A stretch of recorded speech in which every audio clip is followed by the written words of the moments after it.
Good evening, everyone. Normally we don't use a microphone because I don't normally need to use one, but I was told in terms of decorum it would be better, so here I am. First of all, before we get started, let me take care of some real important business. The Red Sox in the bottom of the sixth inning are losing 5-2.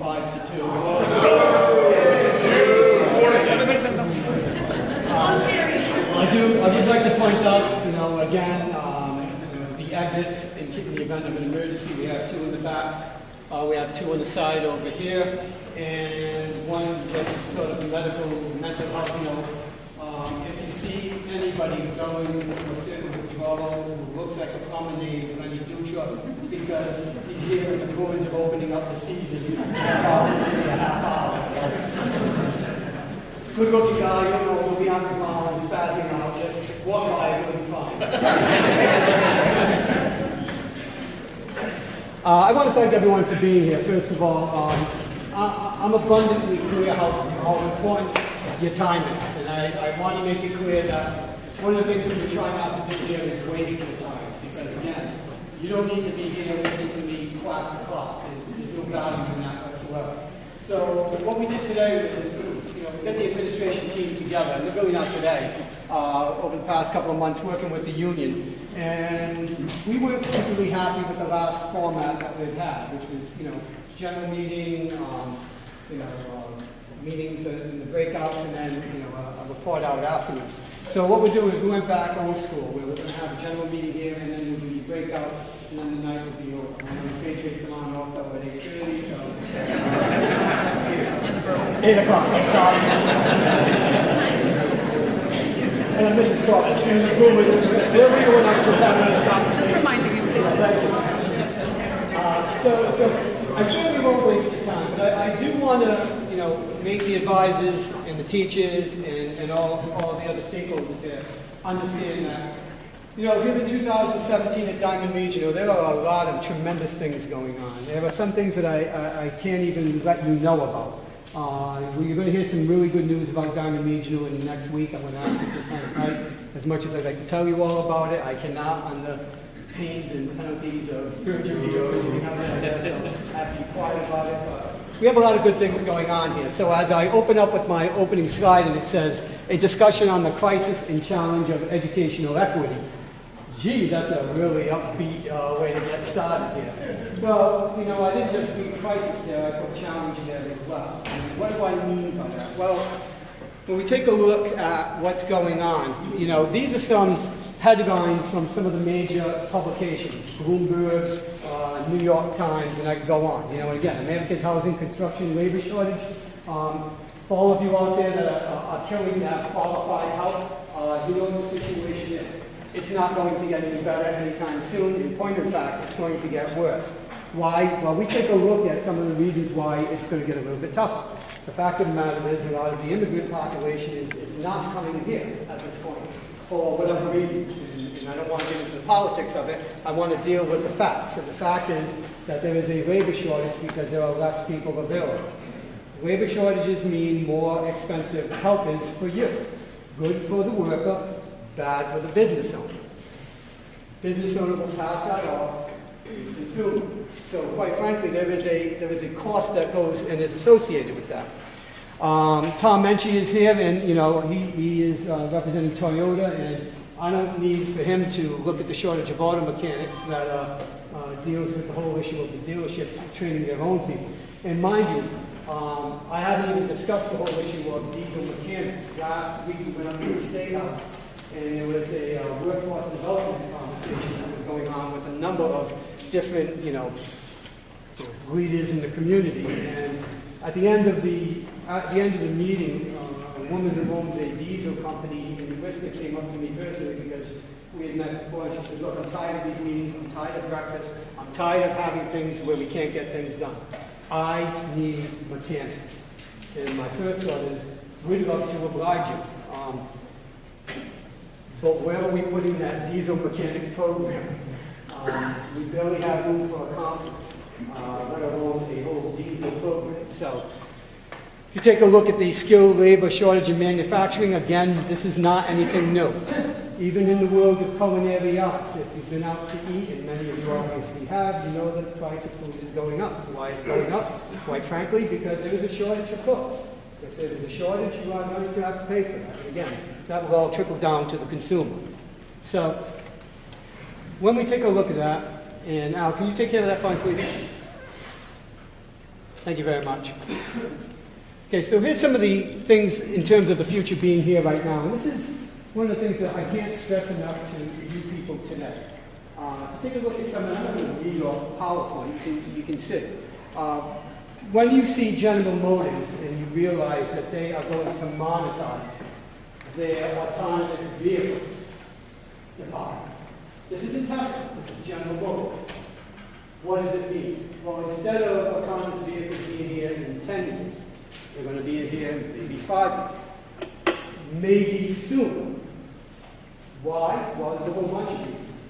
Let's take the most basic one. If you've ever taken your life into your own hands by walking, to stay healthy down the street, you will be stunned at the number of people who are texting while they're driving.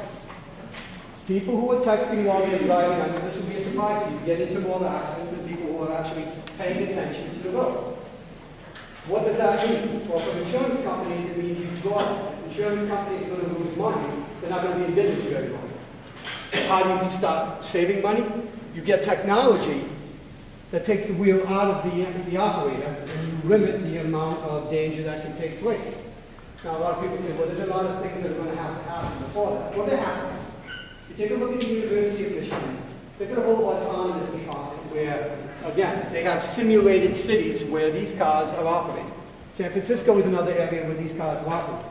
They're here. They're here now. Why is that a crisis for Diamond Regional? Well, we have up-to-date machinery in both our automotive technology program and auto collision program, but the fact of the matter is, this is going to be a paradigm shift. This is going to mean a whole change in what it means to be an auto mechanic. There is ancillary things that go on with that as well, because as these cars depend more and more on computers and the collection of data, somebody's going to have to store that data, which means this is an opportunity. And again, one of the things that I want you to understand is that this administration and teaching staff is not afraid of the technology. We're not a bunch of Luddites. But the realize is that we need to make the move, and we need to make the move sooner than later. But these are very expensive moves. You don't just tear apart a program physically and then rebuild a new one. It takes a great deal of human capital. It takes a great deal of financial capital. So, as I use the term crisis, I know that seems a bit dramatic, but it is. I've talked about the fact that auto collision is going to change as well, because obviously you're going to need to have all the Bluetooth and other things that go with that, which will change how cars are constructed and how they are fixed. So again, you can see the fact that, there is a great deal of change technologically going on. We are going to be facing institutional and financial challenges over the next 5 to 10 years. We've already seen it. Last year, Chapter 70 in money increase, we received $30 per student. We have 1,400 students. Basic math will tell you we got an increase in Chapter 70 money, which is probably the bulk of the money that we get in terms of financing, of $42,000. That was eaten up by the $385,000 that we paid in electric bills and the $100,000 that we paid in trash. I'll say that again. $100,000 in trash. This is why we are so desperate, one, to find alternative sources to pay for things like electric. We are currently in negotiations right now with a company called Presage, and the hope that is that we can actually buy green energy, maybe try and be good custodians of the planet, and at the same time save 20% off of our current utility costs. Now again, the problem with making a decision on that is that these companies invest a lot of upfront capital. And they don't do that unless they're going to make profit. Their contracts are typically very long. They're 20 years. 20 years from now, I thought about it, I'll probably be 59 or something like that. Not too good at the math. Yeah, so, at the age of 59, the world is going to change significantly in 20 years. So this is what we're looking at in terms of when you make a commitment like that's all well and good right now, but who knows what's going to happen in the not too distant future. We know that companies are working exceedingly hard at improving batteries, and they keep getting better all the time. If we make that commitment, we might be selling ourselves short. Maybe not now, but maybe in 10 years. Again, I think that is a risk that, in some respects, we have to weigh and take. So again, when we look at what's going on, there are a lot of things that we need to look at, and look at very seriously. The other disadvantage that we have, believe it or not, is location. When you go up to some schools, and I'm going to name them, Assabet Valley, Blackstone Valley, Shawshene. When you drive to and from those schools, there are a bazillion Fortune 500 companies that you're driving by. And it is a huge advantage to have these types of partnerships with these companies because they do have philanthropic sectors within their businesses that are more than willing to partner with them. We don't necessarily have that type of industry yet. We're hoping that, again, we'll see that going forward, especially if we could possibly get rail down here over the next maybe 2 to 5 years. Some people say rail. I've been talking rail since I was, 100. But I don't even want to get into it. But the fact is, we're hoping that can get traction because we need those types of businesses to invest in Diamond Region. Now, we are in talks with Representative Kennedy's office to work with an organization. I'm not going to name them right now because until we have a handshake and a check, I'm not going to say that we have an agreement. But we need to start reaching out and networking with these companies because, quite frankly, if we just wait for the revenue streams that we currently have, understanding that the tax base continues to get lower, we are going to be facing a much bigger crisis. We can't sit and wait on that. We have to move on that. So, one of the things we're doing to really help alleviate that situation is that we're networking. It's hard to believe, but we're in our 49th year at Diamond Region here on Stanley Road. There have been over 60,000 graduates from this institution, and many of them are sitting in this room right now. Those are the people that we need to continue to reach out to because ultimately they are going to be our greatest advocates. They're our greatest advocates because they're successful in so many different endeavors throughout the community. We need to reach out to them and do a little bit more. We're extremely excited about the fact that we have a new, jumping the gun. The Department of Elementary and Secondary Education was here last week, and they've given us preliminary approval for a new Chapter 74 program, and you can see it up there. It is programming and web design. And we are extremely excited about the program for some very obvious reasons. One, after talking about autonomous vehicles, to not have that program would always be educational and not business. The other is, again, it was a program that we were able to start with 2 classroom spaces. So we have to take a look as we're starting new programs about logistics. How can we fit these programs in, and how can we compete? Dr. Vogt has 27, I believe, vocational programs. If you watched Sunday morning this past weekend, there is a school in Pennsylvania with 41.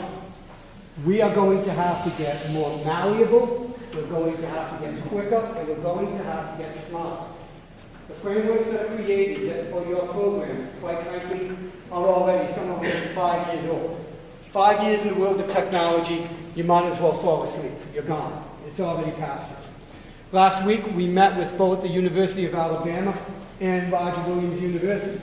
We sent 3 students to the University of Alabama this summer. I believe they spent how many weeks, Mr. Ferrer? 3. 3 weeks. Mr. Ferrer, you want to just talk quickly about what they were doing? Sure. Our programs, G-Tools, MilStab, Oil Tech, Oil Collision, Drafting, Electronics, have been working with a program from the University of Alabama called EcoCom. The University of Alabama has been in partnership for 3 years with the National Science Foundation in efforts to help with the gasoline consumption with General Motors. So they get to utilize the chassis and a prototype of the Chevy Camaro and make it fuel efficient without losing torque. So we were in partnership with a teacher who worked here a couple of years ago with the University of Alabama. They got a grant through the NSF program to have 3 of our students down there for 3 weeks. So they worked engineering-wise, they worked software-wise. Alabama enjoys the program because they don't have the facilities we have. They don't have the knowledge base on the production side that we have. For us, it's an outstanding partnership. Our students are getting ACT and SAT prep for us to be in that partnership with them. because the university has informed us that through their bursar's office, anybody who gets a 28 on the ACT test gets to pay in-state tuition to go to Tuscaloosa. It's a savings over 4 years of about $80,000. Anybody who scores a 32 on that test gets to go for free. So it was a benefit to us to be able to send 3 students this past summer. Our hope is that that expands to next summer. We're already working in partnership with Tuscaloosa again. We have a conference call coming up with them in the next few weeks to ensure the next step of the program. They're sending 5 to 8 of their students to Dyer Regional for a week because they want to see the production side and not just the design side, which is what they generally see at the University of Alabama. So it's a great partnership for us, and it's an experience that a lot of our students would have never otherwise had. It's something we're looking to expand upon over the next few years. Thank you, Mr. Farrell. Also, we had a student this summer who spent the summer over at Harvard University interning. He's going to be doing a presentation for our school committee at the next school committee meeting. These are opportunities that we didn't have in the past, so we're trying to seek them out because, quite frankly, we need to. We have students who are more than capable of doing this, and quite frankly, it's time. So, Primacare was here last week. We were excited about them coming down. Why? Because we put in an application to the Department of Elementary and Secondary Education in the hope of starting our 18th vocational program called Medical Assisting. It's come to our attention that there is a huge market in this area, and one of the doctors that we spoke to talked about a particular job called scribing. And what happens with scribers is that if you don't know what they are, they actually sit in the doctor's office with the doctor, because some of us, and I won't say me, get really offended when my doctor is looking at a computer screen rather than talking to me personally. So the scriber actually takes down notes that the doctor is giving the verbal. Again, this is another market that we're hoping to be able to open up to. Why? One, because there's a need for it, and two, we only need two classrooms to actually open it up. In the year 2020, we are going to propose to the Department of Elementary and Secondary Education the creation of a program that does not exist in Chapter 74. I'm not going to say exactly what it is, but I will tell you that Bloomberg today reported that Amazon spent or lost $7.2 billion in their deliveries. $7.2 billion, it meant somewhere around 5.3% of their profit margin. Obviously, Amazon's not going to stick around and let that happen, so what are they doing? They are going to get into the delivery business, and they're looking to challenge UPS and FedEx. This is what I mean about programs that are progressive. You can't sit around and let things happen, because by the time you do that, you're going to be, quite frankly, passed up. With that in mind, we understand that we need a major renovation or a new building. We applied to the MSBA for a new, to get invited into the process, the invitation process, which is the first step. We had been rejected 7 years in a row. This year, they came down and actually visited us in September. They only did that with 40% of the schools who put in an application. There were 82 schools that applied for MSBA approval. 6 vocational schools put in an application. So, at first I thought, wow, at first, that must mean something. Well, it doesn't. I'm wrong again. But the fact of the matter is, we are in the pipeline right now. We will know by December whether we are going to get into the invitation. If we get into the invitation stage, that is where the hard work is going to begin.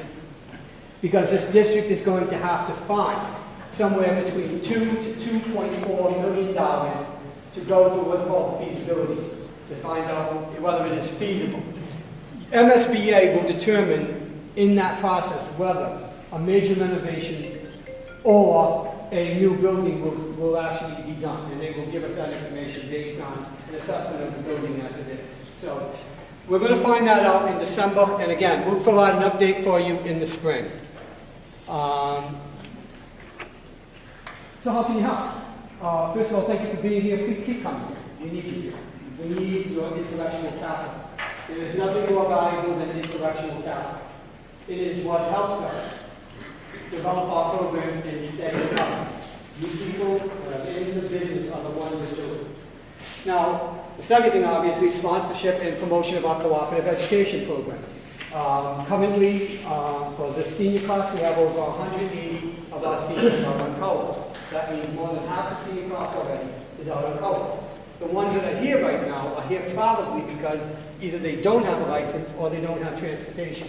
Again, that is another thing that we're trying to look at to try and accelerate a way to get these kids their license sooner, because there is a cost factor in that, and to find a way to get some sort of transportation for them.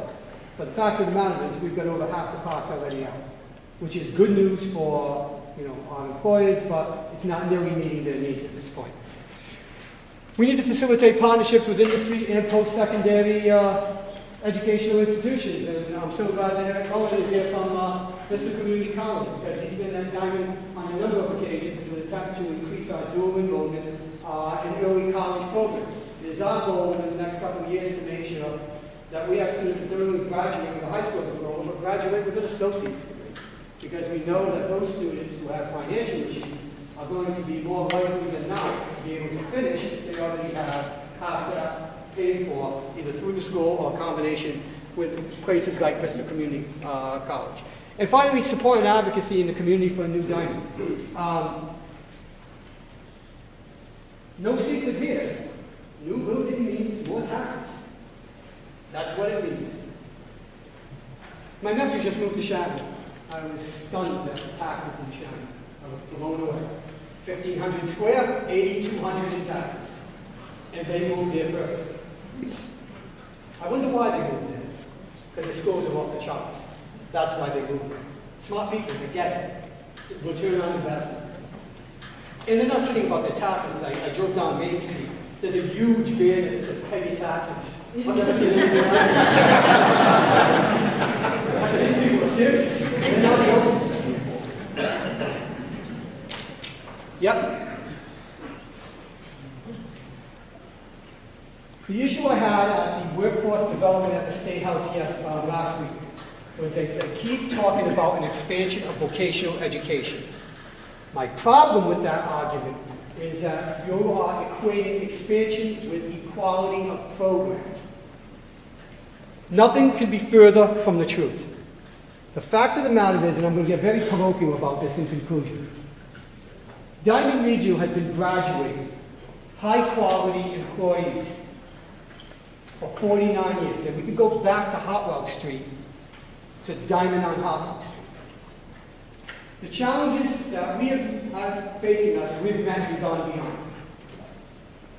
Never has the integration of academics and vocational been stronger. And it's only going to keep getting stronger. The future of vocational education is not going to be shops in silos. It is not. It is going to be shops that combine. Because that's what they're looking for. A machinist who can't design is going to have much more difficulty than a machinist who can. There'll be work, it just won't be the kind of work that we want for our students and our community.